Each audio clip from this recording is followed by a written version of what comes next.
പുതിയൊരു വീഡിയോയിലേക്ക് എല്ലാ മാന്യ പ്രേക്ഷകർക്കും സ്വാഗതം. ഇനി ഞാൻ നിങ്ങളുമായി പങ്കുവെക്കുന്ന ഡെയിലി അപ്ഡേറ്റ്സിലെ ആദ്യത്തെ അപ്ഡേറ്റ് ബ്രോക്ക് ലെസ്നറിനെ സംബന്ധിച്ച് നമുക്ക് പങ്കുവെക്കാനുള്ള ചെറിയൊരു ന്യൂസാണ്.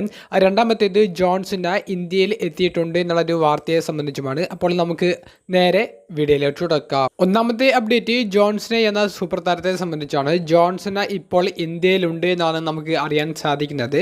ജോൺ സിന ഇന്ത്യയിലേക്ക് എത്തിയിരിക്കുന്നത് ആനന്ദ് അംബാനിയുടെയും രാധിക മെർച്ചന്റിൻ്റെയും വിവാഹ ചടങ്ങിൽ പങ്കെടുക്കുന്നതിൻ്റെ ഭാഗമായിട്ടാണെന്ന് നമുക്ക് അറിയാൻ സാധിക്കുന്നുണ്ട്. അതിൻ്റെ വീഡിയോസും ഫോട്ടോസും ഇപ്പോൾ സോഷ്യൽ മീഡിയയിൽ നിന്ന് നമുക്ക് ലഭിക്കുന്നുണ്ട്. ജോൺ സിനയുടെ WWE കരിയറിനെ സംബന്ധിച്ച് നമുക്ക് ഏറ്റവും ലേറ്റസ്റ്റായി അറിയാൻ സാധിച്ചത് ജോൺ സിന MITB എന്ന പ്രീമിയം ലൈവ് ഇവൻറ്റിൽ സർപ്രൈസ് അപ്പിയറൻസ് നടത്തി അദ്ദേഹം 2025 റിട്ടയർമെൻറ്റ് പ്രഖ്യാപിക്കുമെന്നുള്ള ഒരു വമ്പൻ അനൗൺസ്മെൻറ്റ് പങ്കുവച്ചതായിരുന്നു. 2025 ജനുവരി മുതൽ ഡിസംബർ വരെ ജോൺ സിനയുടെ റിട്ടയർമെൻറ്റ് ടൂർ ആയിരിക്കുമെന്നും നമുക്ക് അറിയാൻ സാധിക്കുന്നുണ്ട്.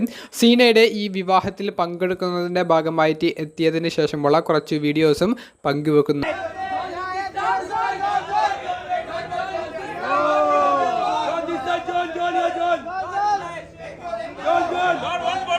രണ്ടാമത്തെയും അവസാനത്തേതുമായ അപ്ഡേറ്റ് മറ്റൊരു സൂപ്പർ താരമായ ബ്രോക്ക് ലെസ്നറിനെ സംബന്ധിച്ചാണ്. ബ്രോക്ക് ലെസ്നറിന്റെ തിരിച്ചുവരവിന് കോടിക്കണക്കിന് WWE ആരാധകരാണ് കാത്തിരിക്കുന്നത്.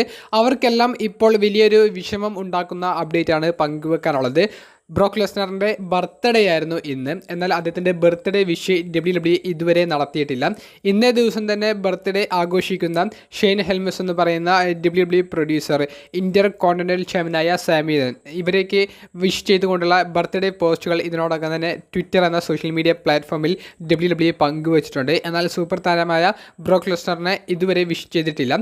ബ്രോക്ക് ലെസ്നർ ആണെങ്കിൽ ചില പ്രശ്നങ്ങൾ മൂലം WWEയിൽ നിന്ന് മാറി നിൽക്കുന്ന ഒരു ഘട്ടത്തിലാണെന്നും നിങ്ങൾ ഓർക്കണം. കൂടാതെ കഴിഞ്ഞ വർഷവും അതിന് മുൻപത്തെ വർഷവും എല്ലാം കൃത്യമായി ബർത്ത്ഡേ വിഷ് ചെയ്തിരുന്ന ബ്രോക്ക് ലെസ്നറിനെ ഈ വർഷം എന്തുകൊണ്ട് WWE ബർത്ത്ഡേ വിഷ് ചെയ്തിട്ടില്ല എന്ന് ചോദിക്കുമ്പോൾ ബ്രോക്ക് ലെസ്നറിനെ WWEയിലേക്ക് കൊണ്ടുവരാൻ ഇനി അവർ ആഗ്രഹിക്കുന്നില്ല എന്നുള്ള ഒരു മറു ചോദ്യം കൂടി ബാക്കി നിൽക്കുന്നുണ്ട്.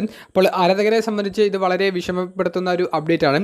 ഒരു പക്ഷേ ബ്രോക്ക് ലെസ്നറിനെ അവർ ബർത്ത്ഡേ വിഷ് നൽകി ഒന്ന് ആദരിക്കുകയായിരുന്നു എന്നുണ്ടെങ്കിൽ ബ്രോക്കിൻ്റെ തിരിച്ചുവരവ് കാണാൻ സാധിക്കുമെന്നുള്ളൊരു പ്രതീക്ഷ നമുക്കുണ്ടായിരുന്നു. പക്ഷേ അത്തരത്തിലുള്ള എല്ലാ പ്രതീക്ഷകളും നഷ്ടപ്പെട്ട ഒരു അവസ്ഥയിലാണ് നിലവിൽ സിറ്റുവേഷൻ മുന്നോട്ട് പോയിക്കൊണ്ടിരിക്കുന്നത്. വീഡിയോ സംബന്ധിച്ചുള്ള നിങ്ങളുടെ അഭിപ്രായങ്ങൾ കമൻറ്റ് ബോക്സിലൊന്ന് രേഖപ്പെടുത്തുക. അപ്പോൾ അടുത്തൊരു വീഡിയോയുമായി കാണുന്നത് വരെ ബൈ.